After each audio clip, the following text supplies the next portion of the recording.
In my opinion, I think cash flow is significantly more important than most other things, right? You can break even, you can even operate at a decent loss if your cash flow is right, for quite a while, right? The struggle is that even when you're profitable, if you're profitable on every item that you sell, if the cash flow is not quite what the cash flow needs to be just to keep the business running, you're still gonna struggle, right? If you're selling one product a week when you need to sell, you know, five, because you need that kind of cash flow, that kind of turnover. Even if you're profitable on the individual products that you're selling, that's not super useful. I talk a lot about the idea of persons who sell eggs in our country.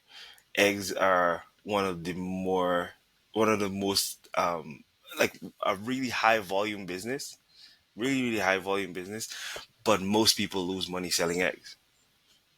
And the reason that most people lose money selling eggs is that the cost of an egg, the cost to produce a single egg in this country, it's just costs just a little more than what you can sell an egg for in this country. And when you're selling a tray of eggs at a time, right?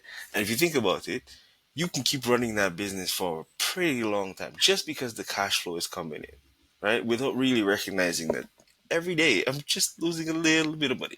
So often the cash flow is definitely, in my opinion, most important, but you also have to be careful that you're not being deceived by what the cash flow is.